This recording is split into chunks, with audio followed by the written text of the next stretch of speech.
मित्रों, इस अध्याय में हम महात्मा गांधी के बारे में जानेंगे कि महात्मा गांधी क्या सच में महान थे और उनके द्वारा किए गए कार्यों के सकारात्मक और नकारात्मक पक्ष क्या थे। महात्मा गांधी, जिन्हें हम राष्ट्रपिता के नाम से भी जानते हैं, भारतीय स्वतंत्रता संग्राम के प्रमुख नेता और एक प्रभावशाली व्यक्ति थे। उनका पूरा नाम मोहनदास करमचंद गांधी था। गांधी जी का जन्म 2 अक्टूबर 1869 को पोरबंदर, गुजरात में हुआ था।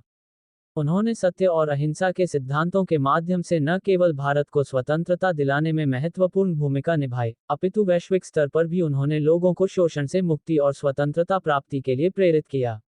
उनका जीवन और उनके द्वारा किए गए कार्य इतने व्यापक और प्रभावशाली थे कि इनके कारण उन्हें महात्मा महान आत्मा की उपाधि दी गई। महात्मा गांधी का प्रारंभिक जीवन और शिक्षा। गांधी जी का प्रारंभिक जीवन साधारण और पारंपरिक था। उनके पिता करमचंद गांधी पोरबंदर के दीवान थे और उनकी माता पुतलीबाई धार्मिक विचारों वाली महिला थीं। गांधी जी ने अपनी प्रारंभिक शिक्षा पोरबंदर और राजकोट में प्राप्त की। वर्ष 1888 में वे कानून की पढ़ाई करने के लिए इंग्लैंड चले गए।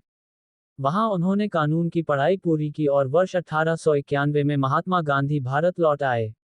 गांधी जी का दक्षिण अफ्रीका में संघर्ष।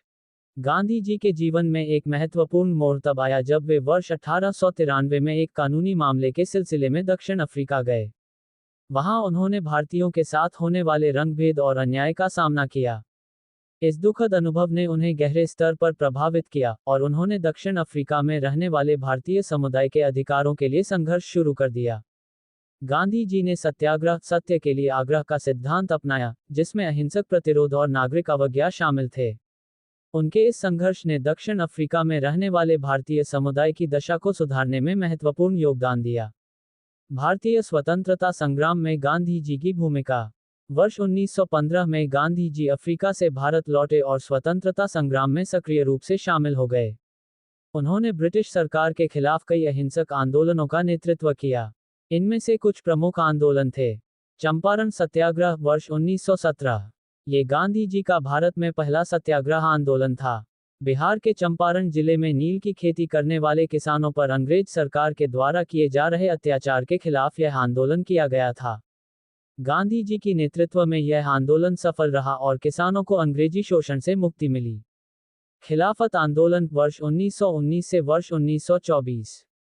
यह आंदोलन प्रथम विश्व युद्ध के बाद तुर्की के खलीफा के समर्थन में शुरू हुआ था।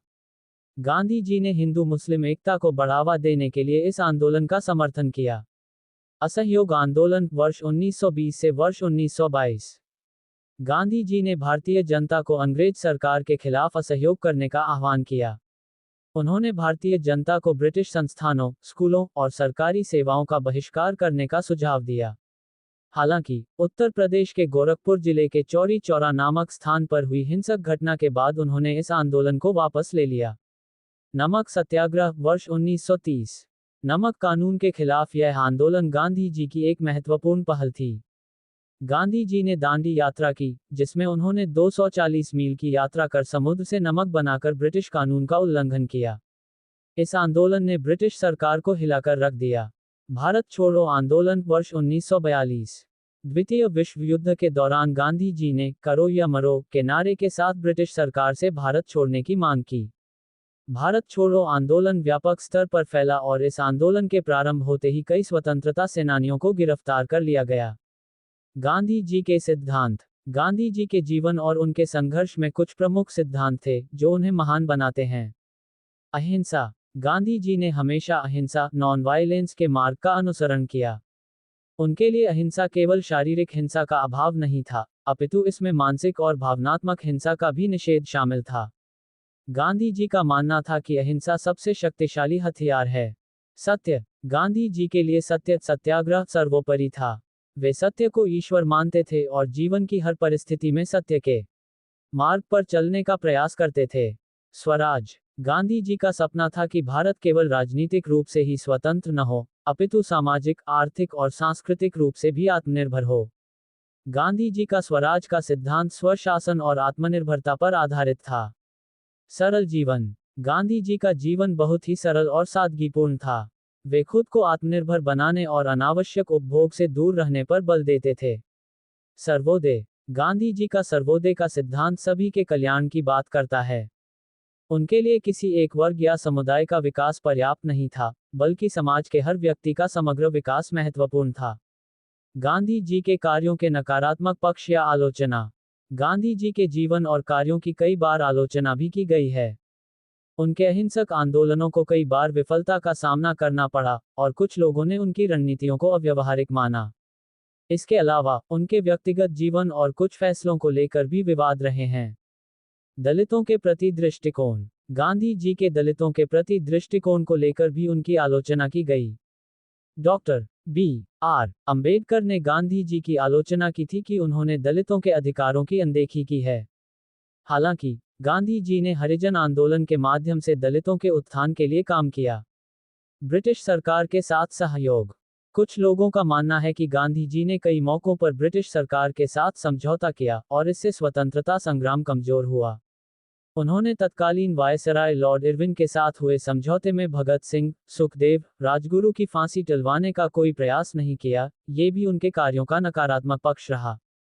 हिंदू मुस्लिम एकता। गांधी जी का हिंदू मुस्लिम एकता के प्रयास भी विवादास्पद रहे। कुछ लोगों का मानना था कि उनके प्रयास विफल रहे और इससे भारत के विभाजन की राह आसान हुई। विरासत। गांधी जी की विरासत आज भी जीवित है। उनके सिद्धांत और विचारधाराएं आज भी प्रासंगिक हैं और दुनिया भर के नेताओं और आंदोलनकारियों को प्रेरित करती हैं।